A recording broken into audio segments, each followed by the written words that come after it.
Hello there, my friends. Welcome back to another episode of r/Nuclear Revenge, where you'll hear stories about lives getting turned upside down. Guys, today's episode has two stories. The first story is a neighborhood coming together to take out a psycho neighbor. The second story is about a mother who gets what's coming to her for how she treats her kids. Guys, this episode is going to be a long one, as you can probably tell, so make sure you have some time and buckle up, because it's a wild one. I hope you stay for the stories today and subscribe for future videos. This story's titled, Don't Mess with the Sweet Old Lady's Cat When the Neighborhood Has a Kid Who Knows Everyone. A little about me first. I was a scrapper as a kid and knew everyone in the neighborhood. I made money babysitting kids and knew the older kids because I was permitted to roam. I'm also one of those people that people will tell their darkest secrets to, and I've earned a lot of trust in my neighborhood. I was a pack leader, and people generally did what I said. But okay, enough about me. On to the revenge. This is a bit of a long one, but you'll enjoy it. This is an old story, back from when I was young. I can't remember the exact age, but it was around 9 or 10, which would have been the early 1990s. I lived in a small neighborhood. There were not many kids, and the ones there were mostly older teens. The brunt of the community was older people. The neighborhood was built in the early 40s and filled up with people after the war, and many of them stayed there. On the block south of me was this old guy who pretty much hated everyone. If something happened to accidentally go into his yard, like a ball or a frisbee, he would take it and destroy it right in front of the kids. One time, a kid parked his bike right outside of his home on city property, and this guy took the bike and destroyed it. He also has a major vendetta against cats. He hated them. And to this day, I'd never know why. We didn't have a feral cat problem, but many people, including my own, had cats that were indoor and outdoor. We were not on the main road, and there was little traffic, and most of the cats didn't go far from home, usually just roamed the streets not causing any trouble, and they always came home at night, unless they ended up in this old guy's yard. He started by trapping cats and taking them to the pound. Many families in the neighborhood would get calls about their cats being turned in and having to go get them. My family, who were well known at the pound since my mother was an animal lover, would get calls to inform us that one of our cats was there. When the guy found out that trapping cats wasn't getting rid of them, that's when he escalated. He started poisoning them using antifreeze, but many lived because the symptoms were caught early enough, so he decided to escalate again, and that's when things got serious. Suddenly, cats all over the neighborhood were dying, and nobody could figure out why. It wasn't until the cat of a sweet old lady got out of the house. The cat that belonged to this lady was an indoor cat, who managed to run out when she opened the door to grab a parcel. 3 days later, the cat showed back up, sick and dying. This woman was not poor, and the cat was a costly cat, and this woman loved the cat. She took the cat to the vet, and it was determined that the cat had a belly filled with glass shards, but the damage was too massive, and the cat died while at the vet's office. The woman was furious. This got around to the neighborhood, and it was me that told her that I thought I knew who did it. I thought this because since my mom and I were frequent visitors to the pound, she became friends with someone there, and she told my mother who it was that kept bringing in cats. And with a little prodding, we found that all the cats that came from our neighborhood were brought in by the same person. I took this information and I told the wonderful older woman who I thought did it, and she was a pistol. She got into her caddy, rolled up to this old guy's house and confronted him. I was a bit of a free roam kid back then and had to be home by the time streetlights came on, so I made sure to ride my bike over to see what the fireworks would be like. She rolled up and pulled into his driveway, got out of the car and pounded on his door, and I mean pounded. He opens the door and she begins softly, saying that something terrible happened to her cat, and she was just going door to door, trying to find out if anyone knew what happened. This guy responds with a humph reaction. I wasn't close enough to hear everything that was said, but I was close enough to hear what happened next. Sweet old lady went from 0 to bitch in about half a second. She poked her finger into his chest and said, "I think it was you, you craggy son of a bitch. I know that you've been taking cats to the pound, and I bet you're the one that killed my princess." This guy just smirked and said, "Yeah, glass and cat food and some catnip will always work to get those destructive animals out of the neighborhood. I will keep on doing it, and you can do nothing to stop me." I didn't hear what she said next, but she got back into her car and drove off. I was good friends with Sweet Old Lady, and often spent time at her house after school because she was alone and needed some company. She was always very kind to me, and when I went over next, I asked what happened after she left. She told me she called the cops, but without concrete proof, there was nothing they could do. When they spoke with the guy, he admitted to trapping cats and taking them to the pound, but never said anything about the glass. Sweet Old Lady was beside herself because she wanted justice for Princess. I smiled an evil smile and said, "Don't worry, you'll get justice." She looked at me, smiled, and nodded her head. You see, this all happened in the first part of October. I knew just about every kid and teen in the neighborhood since I was free roaming, and I told them all what happened.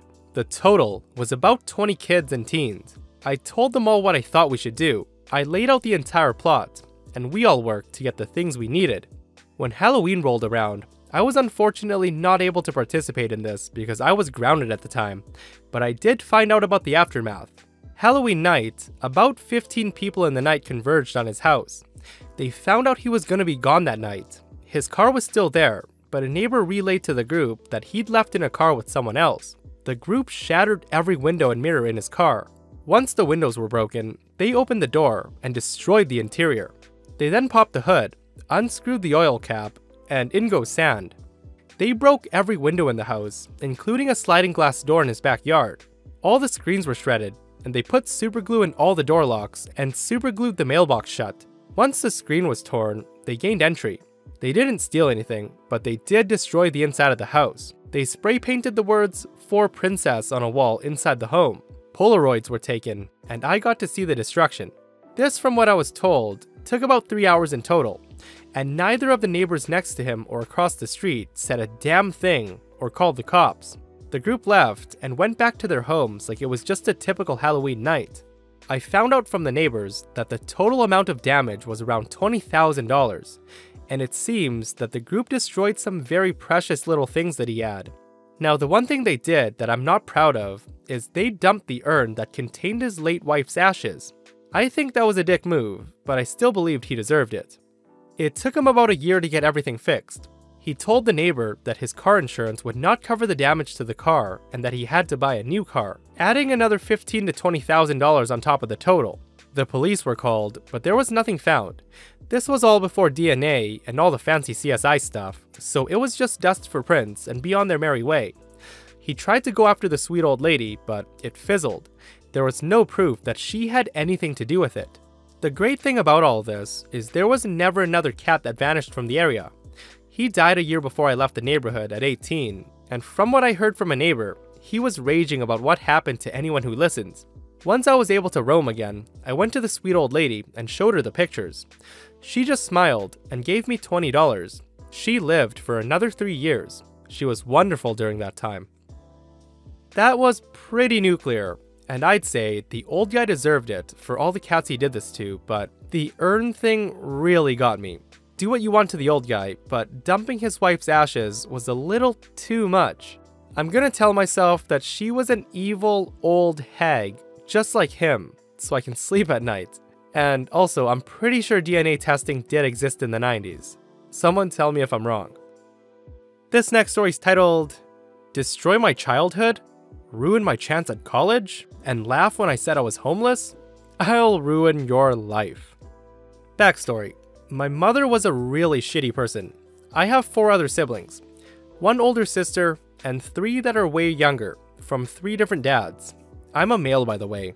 My dad went to jail 2 to 3 years after I was born for a while, and I rarely saw him. He's an alcoholic if that matters. She was a single mother, but she made it work, and she worked hard. One of the bigger problems was that she took out all of her aggression and hatred of my father out on me, as well as her work stress, etc. Cue me being treated like absolute crap from the age of 4 to about 17. Every day was hell. She was extremely strict, and her perspective was warped. She was also pretty big in stature and had a lot of strength. Examples of how she treated me included: 1. I was beaten badly once because her room was dirty. 2. The dishes weren't washed, and I got beaten as soon as I got home, and on a few occasions, there weren't dishes when I left to school. 3. If I walked too loudly around the house, I'd get my ass beat. She also broke my nose for looking at her the wrong way on my 10th birthday, when she brought me a cake that I was allergic to. It was more or less every day, or every other day. She used her fist, elbows, extension cords, hangers, chairs, canes, bats, etc. Whatever she could find within arm's reach was her weapon of choice. I couldn't ever escape to my room for long because she would always call me every few minutes to get her things or to yell at me. The funny thing was, she never drank or did drugs or anything. Oh yeah, and she's put a knife to my neck before and had to be forcibly stopped by her boyfriend of the time. The only thing I will say is she tried really hard to make up for it with video games and electronics, etc. It didn't make a difference for me though, it never helped. She controlled most aspects of my life. I got by with little petty revenges. Revenges such as peeing in the drinks she'd force me to get her. By the time I got to high school, I turned to alcohol. I resented her, and the negative atmosphere affected who I was as a person. I started to be cold and uncaring, calculated. She started kicking me out of the house every few months, telling me to find somewhere else to live by the age of 15. She sent me away to a different country for a year and tried to keep my passport, but I made it back to the US with the help of the embassy and my stepfather. I came back senior year with no credits for the prior grade, which ended with me getting a GED. I spent most of the time I could with my best friend and started working whatever jobs I could find. I was terrible at saving, as I'd accumulated loads of shitty habits while growing up, and it didn't make much of a difference. She eventually told me that if I went to college, I would always have a place to live until I finished. Cue my first 2 semesters at a 2-year college. I maintained a 3.7 GPA. My teachers loved me, and it was my escape. Towards the end of my second semester during finals, I came home late one night around 10 p.m., and my mother yanks the door open, screaming in my face, asking when I'll move out. I'm slightly drunk and decide to completely ignore her and walk to my room. I've rarely ever raised my voice at her because it's never ended well. Now at this point, I'm 19 and I've been doing school full time with no savings. I get to my room and she rips my door open and starts yelling. I say nothing and stare at her. She walks away and called the police on me, saying she's afraid that I'm crazy and I'll murder her and my younger siblings. I don't know where she got the idea from, as she's the one who's held a knife to people before. I packed everything into a duffel bag and left 5 minutes afterwards. I failed all of my finals because I couldn't make it to my school. Things kind of spiraled, and the next 2 to 3 years were me on and off homeless. I survived the best I could in a big city with no college degree and made bad choices due to my really bad habits. Eventually, I found a profitable hobby that gave me meaning, and through that, I started to work my way up. I got my own apartment, had a full-time job, and did my hobby on the side. I hadn't kept up contact with my mother at all, but my younger sister, who was old enough to have a phone, found me on social media, so I saw photos and such. My mother reached out to me via email, all smiles, asking how I've been. Now guys, I've always been envious of the relationship that most people have with their moms, so I gave her a chance and gave her a call. We talked for a few minutes, and everything was civil and seemed like things would go okay. And then, she asked me what I've been up to in the last few years, and I told her honestly that I was homeless for a while and I struggled a lot after what she did to me, but I worked my way out of it. She literally laughs at me. She laughed at me for a few seconds in a very condescending kind of chuckle and said, "I never did a thing to you, so I don't even know what you're talking about. It's your own damn fault that you were homeless." By that point, I hung up. I was speechless and fuming. You did nothing to me? Okay, I've spent too long letting you destroy my sanity. Now is the time. There was a few things my mother didn't know. 1. I knew for a fact that her current well-paying job that she has was gotten on lies, and she never got her college degree and lied about it on her resume. 2. I had access to all of her email accounts and cloud storage accounts since I was the one that set them up when I was younger, and she never changes her passwords. Lastly, she definitely wasn't aware that from 13 years old onto the last time she hit me, I took photos of all of my bruises, marks, wounds, bloody noses, saving them to my computer, and then Google Drive. On top of that, my little sister had been sending me photos via social media of the bruises that she got from my mom. The first thing I did was compile all of those photos and videos into one folder. I then reached out to CPS in my city and explained that I was worried about my younger siblings, how I was abused in the past, and I had mountains of proof. Since I've called the cops on my mother, and before that thing happened with my older sister, there was immediately a home visit. They arrived almost a day later with police, and coincidentally, my mother was literally in the process of taking her anger out on my younger sister while they were knocking. Cue an emergency removal of all of my siblings from the house, and my mother getting arrested, though was released hours later. I sent CPS all of the evidence, and there's a legit case against my mother now. The next day, I smiled, and then called up her job to inform them that she had lied about having a necessary college degree, as well as her current events in her life, which sparked a background check. She was fired days later. Say adios to $75,000 and a blacklist in the only industry you know how to work. I then spitefully deleted every single cloud account and email address I've ever made for her, which I'm sure will make keeping up with a lot of bills nearly impossible. I then anonymously reported her to the IRS because of the tax fraud she committed for years by claiming people's children that weren't hers, with a lot of detailed information since I lived with her while she did it. So now, my mother lost all of her kids and her job, and I'm meeting with a caseworker from CPS next week to talk more about what happens moving forward, but I do know the kids will not be going back. I don't know how she's going to pay her mortgage now and survive, and I'm sure she's going to get a call from the IRS, who will be looking for a few $1,000s that she owes them. She also has to go back to court in a few months, not exactly sure what she was charged with, but I'll update when I find out how things turn out. She has no idea that I'm the cause of any of this. I plan on keeping tabs on her and waiting until it seems like she's close to death before I tell her it was all me, and that I peed in her Lipton iced tea all those years. I hope you're doing well now, OP, and that your brothers and sisters are safe. I'm pretty sure you saved your siblings from years and years of pain from being in your mother's care. Guys, and that brings us to an end of another Nuclear Revenge episode. Let me know if you guys think the stories deserve the Nuclear Revenge badge or not. If you aren't subscribed, please hit that subscribe button so you don't miss future stories, and see you guys in the next one.